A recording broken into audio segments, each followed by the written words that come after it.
آج ایک قطرہ بھی کافی ہوگا، اج ساہ بھی نہیں کھلے راہ بھی نہیں، انج ٹوک انوکھڑے ٹوکدے نہیں، ٹر پویں تے فاصلے مک جاندے، گھر بیٹھے ہیں پینڈے مکدے نہیں۔ آج قدم قدم چلیں گے، ماضی کے گناہ تو ایک آنسو سے دھوئے جا سکتے ہیں نا۔ وہ ایک فقیر تھا، بازار میں کھڑا رو رہا تھا، تو کسی نے روک کے کہا بابا کیا ماجرا ہے، کسی نے مارا ہے، کیوں رو رہے ہو؟ اس نے کہا نہیں کوئی ایسی بات نہیں، ان لوگوں کے رویے نے رلا دیا۔ کہا کیا مطلب؟ کہا بازار سے گزر رہا تھا، ان لوگوں کو دنیا میں کھوئے ہوئے دیکھا تو میرے دل میں ترس جاگا، تو میرا خیال یہ ہوا کہ ان بندوں کی رب کی صلح نہ کروا دوں۔ تو میں نے پھر اس سے بات کی، تو آواز آئی ٹھیک ہے لے آ ان کو میری چوکھٹ پہ، ایک آنسو سے سارے گناہ معاف کر دوں گا۔ میں بڑا خوش ہوا، میں ان سے بات کی، یہ الٹا میرا مذاق اڑانے لگے، جا بابا کام کر، تجھے کیا پتا دنیا داری کیا ہوتی ہے۔ تو وہ تو مان رہا تھا، یہی نہیں مان رہے، تو مجھے ان کے رویے پہ رونا آ رہا ہے۔ وہ کہتا ہے میں بخشنے پہ آمادہ ہوں، ہم تو مائل بکرم ہیں، کوئی سائل ہی نہیں، راہ دکھلائیں کسے، راہ رب منزل ہی نہیں، جلوائے طور تو موجود ہے، کوئی موسیٰ ہی نہیں۔ وہ تو کہتا ہے میں معاف کر دوں گا، لیکن یہ عجیب ہے کہ یہ آمادہ ہی نہیں ہے، یہ مان ہی نہیں رہے۔ تو مجھے ان کے رویے پہ افسوس آ گیا، ان کے رویے پہ رونا آ گیا، اس لیے میں رو رہا ہوں، ورنہ نے مجھے مارا نہیں، کوئی تکلیف نہیں پہنچائی۔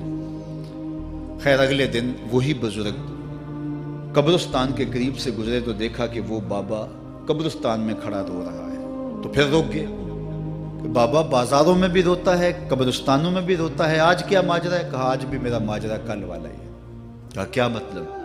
کہا کل بازار سے گزر رہا تھا، ان کو دنیا میں کھوئے ہوئے دیکھا، میرے دل میں ترس جاگا، تو میرا خیال ہوا ان بندوں کی اور رب کی صلح کروا دوں، تو وہ تو مان رہا تھا، وہ بندے ہی نہ مانے، تو آج میں ادھر آ گیا۔ میں نے کہا چلو ان سے بات کرتے ہیں۔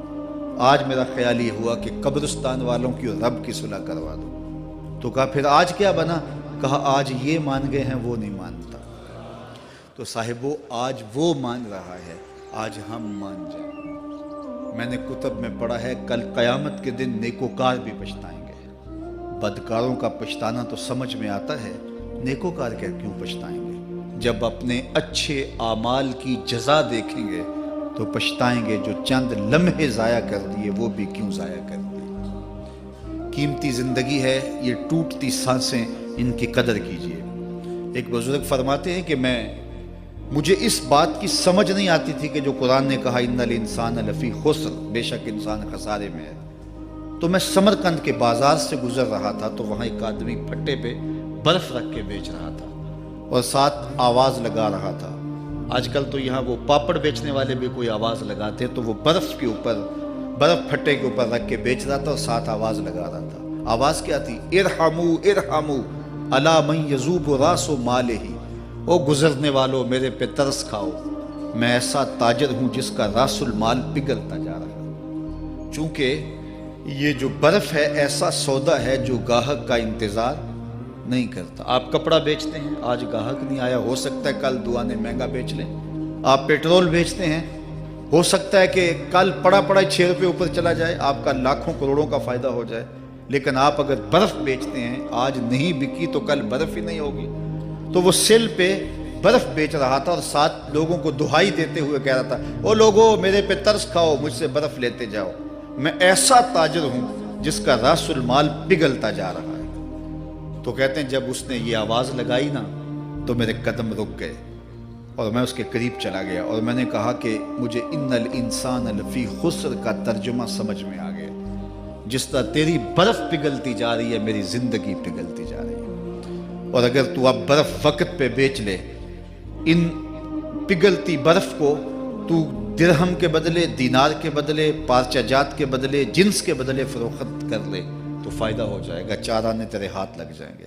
اور میں بھی ان سانسوں کے بدلے درود پڑھ لوں، ان سانسوں کے بدلے سجود کر لوں، ان سانسوں کے بدلے قیام کر لوں، کسی دکھی کے سر پہ ہاتھ رکھ دوں، کسی پریشان کی پریشانی دور کر دوں تو میری سانسیں کام آ جائیں گی، ورنہ یہ ٹھہریں گے نہیں۔ سوئے ہوئے ہوں تو پھر بھی سانسیں ٹوٹ رہی ہوتی ہیں۔ تو ہم کتنی جلدی موت کی طرف بڑھ رہے ہیں، تو زندگی کتنی مختصر ہے اور ہم کتنے بے پرواہ ہیں۔ آنکھیں اس وقت کھلتی ہیں جب آنکھیں بند ہوتی ہیں، لیکن کیا فائدہ اس وقت کا؟ آج کا پچھتاوا کل کی بہتری کی ضمانت ہے، اور آج کے پچھتاوے سے کل کی زندگی کی خوبصورتی نصیب ہو سکتی ہے۔ اس لیے یہ ڈھلتا ہوا سورج، یہ دیکھیں ابھی جب داخل ہوئے تھے تو سورج ابھی سر پہ تھا، لیکن اب سورج درد غروب سے زرد ہو چکا ہوگا اور چند لمحوں کے بعد وہ نگاہوں سے اوجھل ہوگا۔ میاں صاحب بھی بولے کہ زندگی تیری جو ہے ڈوبتے سورج کی طرح ہے، ڈیگرتے دن گیا محمد اوڑک نو ڈوب جانا۔ تو یہ میں اور آپ لمحہ لمحہ موت کے قریب ہو رہے ہیں۔ اس سے قبل کہ وہ وقت آئے کوئی حجت باقی نہ رہے، مجھے اپنی زندگی کو، آپ کو اپنی زندگی کو اللہ اور اس کے رسول کی چوکھٹ پہ حاضر کر دینا ہے۔ ہمارے میزبان محترم نے کہا والدہ ماجدہ کی بابت، تو آج ان کے اصالِ ثواب کے لیے میں اور آپ جمع ہیں۔ ایک وقت ہمارے اوپر بھی آنے والا ہے کہ لوگ ہمارے لیے جمع ہو رہے ہوں گے۔ یہ وقت تو آنے والا ہے، اس کے تو چھٹکارا نہیں ہے، اس سے تو خلاصی نہیں ہے، کوئی بھاگ سکتا نہیں ہے، موت سے تو فرار نہیں ہے۔ تو آج وہ نہیں ہیں، لیکن ان کا سعادت مند بیٹا ان کی یادوں کے چراغ کو روشن کیے ہوئے ہے۔ ورنہ میں ایسے بیٹے بھی دیکھے ہیں جنہوں نے اپنی سکی ماں کا جنازہ نہیں پڑھا۔ آپ کہیں گے کوئی ایسا بد نصیب بھی ہو سکتا ہے، جنازگاہ میں گیا ہے لیکن وہاں جا کے کھڑا رہا ہے، جنازہ نہیں پڑھا۔ آپ کہیں گے کہ ایسا بد نصیب، میں نے کہا ایسے بد نصیب آپ نے بھی دیکھے ہوں گے۔ یہ کون سے بد نصیب ہیں؟ یہ وہ بد نصیب ہیں جنہیں جنازہ آتا نہیں، ساری زندگی لوگوں سے فراڈ کرتے ہیں، اور جب اپنی ماں مر جاتی ہے، اپنا باپ فوت ہو جاتا ہے، تو یہ فراڈ پھر وہ اپنی ماں سے بھی کرتے ہیں، اپنے باپ سے بھی کرتے ہیں۔ مجھے بتاؤ کتنا بد نصیب ہے وہ بیٹا کہ جو اپنی ماں سے، اور وہ بھی مرنے کے بعد فراڈ کر رہا ہے، اور اپنے باپ سے وہ بھی مرنے کے بعد فراڈ کر رہا ہے۔ اور کتنا خوش نصیب بیٹا ہے کہ جو روزانہ اپنی ماں کے لیے دعا کرتا ہے۔ اور میں کہتا ہوں اگر بیٹا نمازی ہوگا، بیٹی نمازی ہوگی، اہتمام سے دعا نہ بھی کرے، دن میں کتنی مرتبہ کہے گے ربنا اغفر لی ولوالدی، اے اللہ مجھے بھی بخش دے، میری ماں کو بھی بخش دے، میرے باپ کو بھی بخش دے۔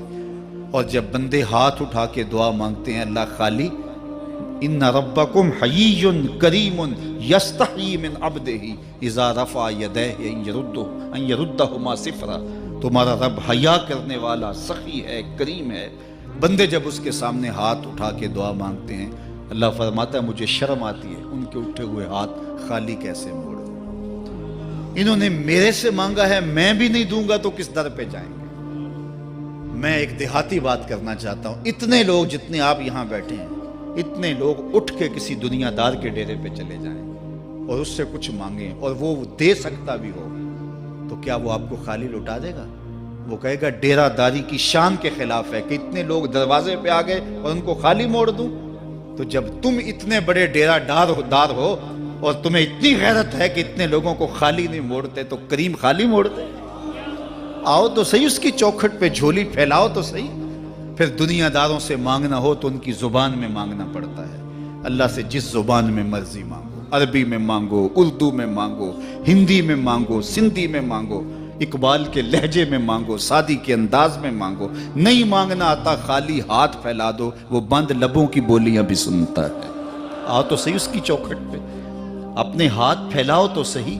دنیا داروں سے مانگے تو ناراض ہوتے ہیں، خدا سے نہ مانگو تو ناراض ہوتا ہے۔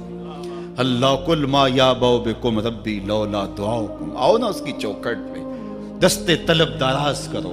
دنیا داروں سے مانگنے کے لیے وقت چاہیے۔ اس وقت تو صاحب سوئے ہوں گے، اس وقت تو ناشتہ کر رہے ہوں گے، اس وقت تو بیوی بچوں کے ساتھ مشغول ہوں گے، لیکن اللہ سے جب بھی مانگو، پچھلے پہر کنڈی کھڑکاؤ در رحمت کھلا پاؤ گے۔ دن کو مانگو، رات کو مانگو، مانگو تو صحیح، وہ تو اتنا کریم ہے۔